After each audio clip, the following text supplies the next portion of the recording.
The year was 1943, and across the American heartland, a remarkable transformation was about to unfold, not on the battlefield, but in the minds of Germany's most experienced soldiers.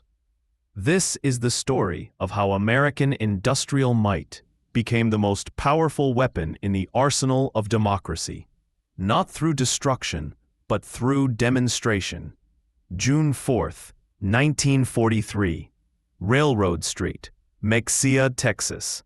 The pencil trembled slightly in the weathered hands of Obergefreiter Werner Burkhardt as he wrote words that would have earned him a court-martial if discovered by his own officers.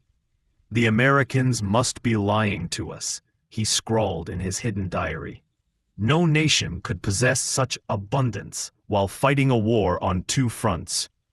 Through the train window, this veteran of Rommel's Afrika Korps had just witnessed something that contradicted 3 years of Nazi propaganda. Electric lights blazed from every farmhouse, every street corner, every shop window, an endless constellation of electricity stretching across the Texas plains at 10 o'clock at night. In Germany, blackout regulations had plunged the Reich into darkness since 1940. Even before the war, rural electrification reached barely 20% of German farms. Yet here, in what Nazi propaganda had described as a decadent, collapsed America, electricity flowed like water. 1,850 veterans of the Afrika Korps stepped down from the passenger train, not cattle cars, not freight wagons, but cushioned Pullman coaches with dining services and sleeping berths. The entire population of Mexia had turned out to witness their arrival. What none of them knew was that this moment would trigger the most profound psychological transformation in modern prisoner of war history. The mathematics of Allied victory were being written not in battle plans, but in production statistics that would soon shatter every assumption these soldiers carried about their enemies, their homeland, and their cause. The collapse had begun on May 13, 1943, in Tunisia. General Jürgen von Arnim, Rommel's replacement, surrendered along with approximately 275,000 German and Italian soldiers. The Wehrmacht's most experienced desert fighters, men who had driven the British back to Egypt, who had earned the grudging respect of Montgomery himself, were suddenly prisoners of war. Among them was Hauptmann Friedrich Radke, holder of the Iron Cross First Class, veteran of the France campaign, wounded twice in North Africa. His diary, discovered decades later in the National Archives, would provide historians with the most detailed account of the psychological impact of American captivity on German soldiers. The journey from defeat to revelation began in the port of Oran, Algeria. As Radke and 30,000 other prisoners waited in makeshift camps for transport ships, American efficiency was already beginning to crack their preconceptions.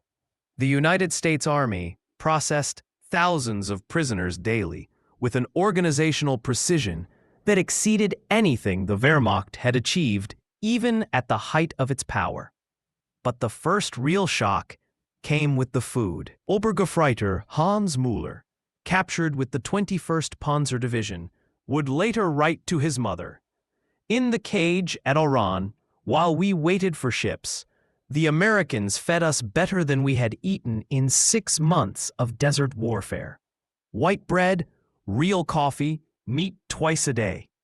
We thought it was propaganda, that they were trying to impress us. We did not realize this was their standard military ration."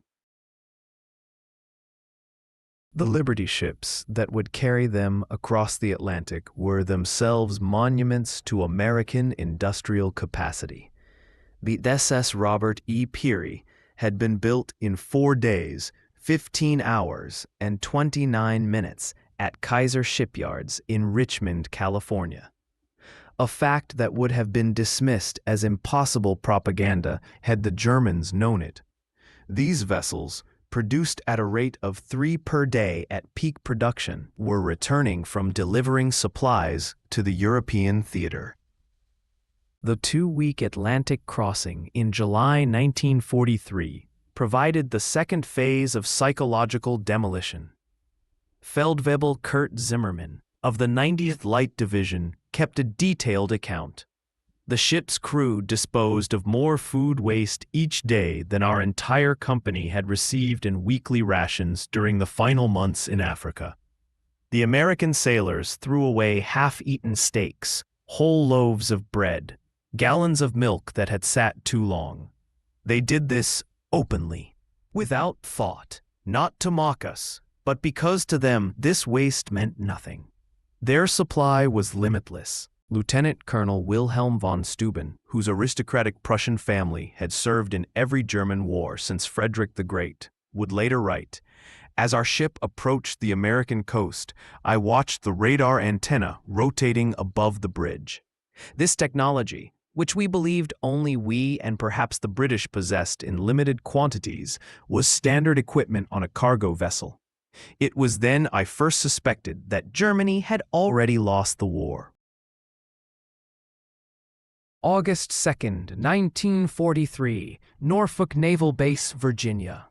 The first sight of America shattered the last remnants of Nazi propaganda about American industrial weakness.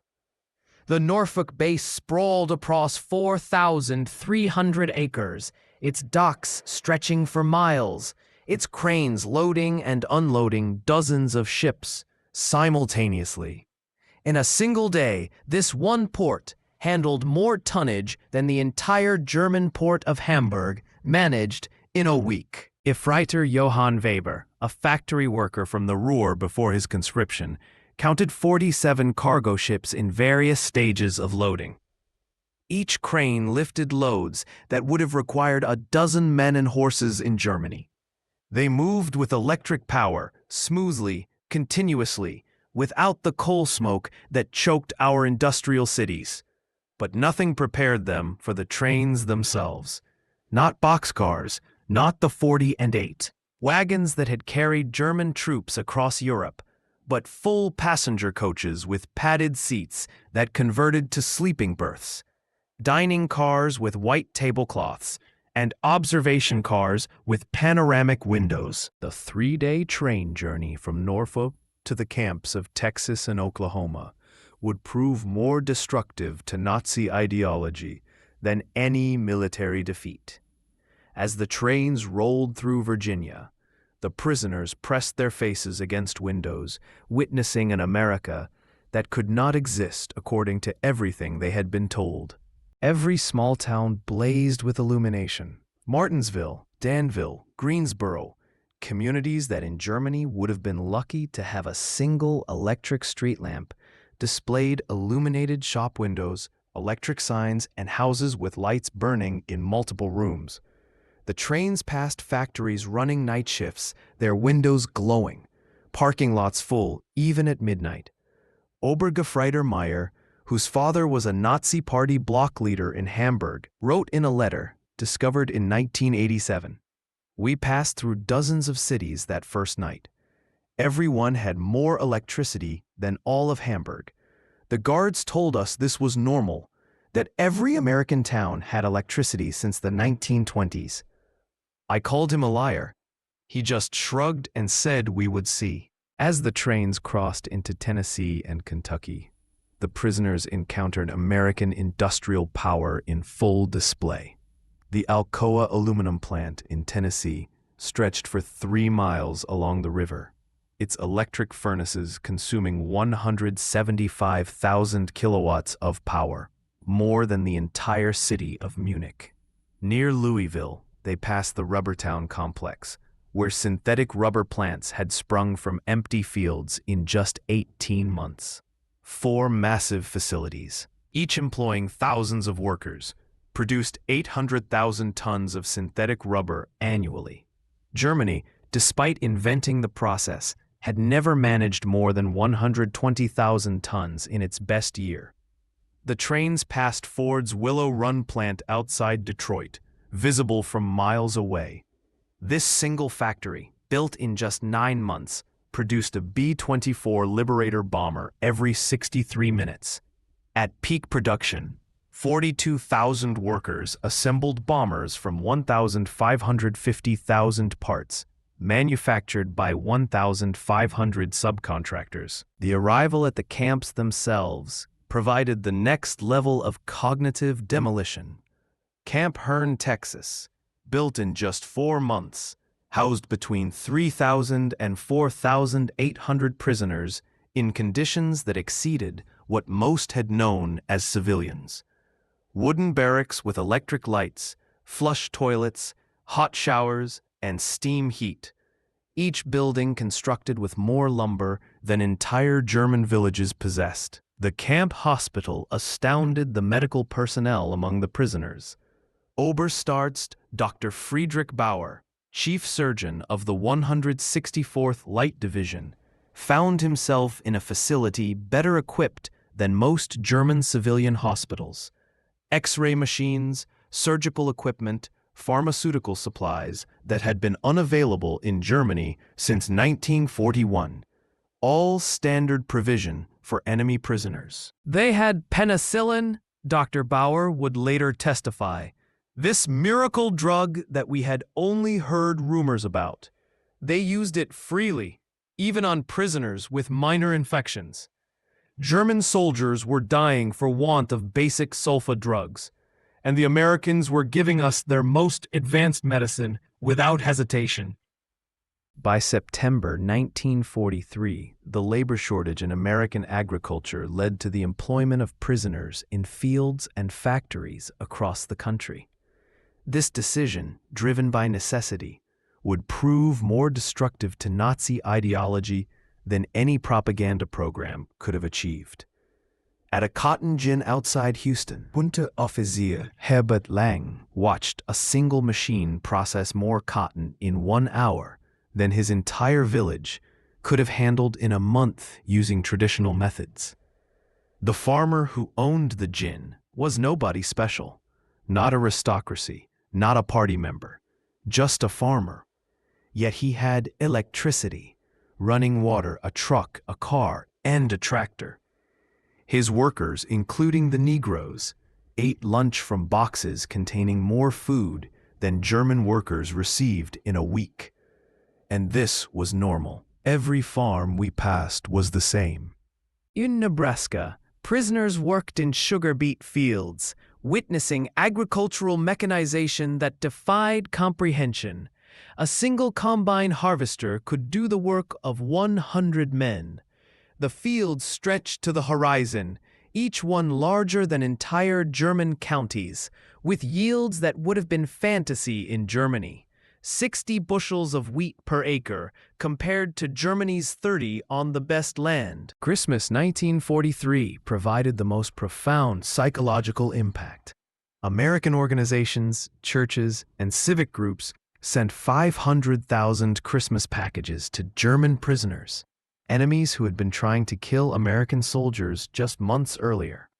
Each package contained cigarettes, candy, toiletries, and games. Local communities invited prisoners to Christmas dinners, though regulations prevented most from accepting. At Camp Hearn, the local Methodist church choir performed Christmas carols in German for the prisoners. Women from Hearn sent in homemade cookies and cakes. The Boy Scouts delivered handmade Christmas cards. This kindness toward enemies shattered the final remnants of Nazi racial theory. Oberleutnant Walter Müller, whose brother had died in the bombing of Hamburg, wrote, "They know we are their enemies. Many have sons and husbands fighting against our armies. Yet they show us Christian charity, not propaganda, but genuine kindness. What kind of people treat enemies this way? Only those absolutely certain of victory and secure in their power." By early 1944, over 40,000 German prisoners were enrolled in educational programs studying English, American history, mathematics, and sciences. The University of Chicago provided correspondence courses. Stanford University sent professors to lecture on democracy and economics. The thirst for knowledge was insatiable. Prisoners, who had been told Americans were cultureless barbarians, discovered libraries with millions of books, universities that welcomed all social classes, and scientific research that led the world. They read American newspapers freely, comparing multiple viewpoints, something impossible in Nazi Germany.